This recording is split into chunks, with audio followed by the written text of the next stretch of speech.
യാസിറിന്റെ ചരിത്രം നമുക്കറിയാലോ.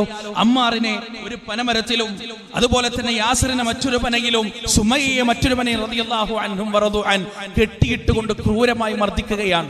അമ്മാറിന്റെ മുന്നിൽ വെച്ച് സ്വന്തം ഉമ്മയെയും വാപ്പയെയും ക്രൂരമായി മർദ്ദിക്കുകയാണ്. അവസാനം കുന്തം ചുട്ടുപഴുപ്പിച്ച് ആ ചുട്ടുപഴുത്ത കുന്തം സുമയ്യ റളിയല്ലാഹു അൻഹുവിന്റെ ഗുഹ്യസ്ഥാനത്തേക്ക് കുത്തിക്കയറ്റി തന്റെ ഉമ്മാന്റെ ശരീരത്തിൽ നിന്ന് രക്തം വാർന്ന് വാർന്ന് വാർന്ന് ആ പനമരത്തടിയിൽ പിടഞ്ഞു മരിക്കുന്ന പ്രിയപ്പെട്ട ഉമ്മാന്റെ മരണത്തിന്റെ രംഗം കാണേണ്ടി വന്ന അമ്മാർ പോകുന്ന സ്വർഗത്തിലേക്ക് കടന്നു പോകാൻ എനിക്കും നിങ്ങൾക്കും അർഹതയുണ്ടോ പ്രിയപ്പെട്ട സഹോദരങ്ങളെ? കണ്ണും മൂക്കും വായയും ചെത്തി കൈകാലുകൾ വേർപ്പെടുത്തി മുസൈലിമത്തുൽ കദ്ദാബ് തന്റെ അങ്ങാടിയിൽ കെട്ടിത്തൂക്കി ഹബീബ് റളിയല്ലാഹു അൻഹു പോകുന്ന സ്വർഗത്തിലേക്ക് പോകാൻ എനിക്കും നിങ്ങൾക്കും അർഹതയുണ്ടോ പ്രിയപ്പെട്ട സഹോദരങ്ങളെ? മരുഭൂമിയുടെ ചുട്ടുപൊള്ളുന്ന മണൽത്തരികളിൽ മലർത്തിക്കിടത്തി ഉമയ്യത്തിന്റെ ചാട്ടവാറടിയുടെ വേദനയിലും അഹദ് അഹദ് എന്ന് മുദ്രാവാക്യം വിളിച്ചു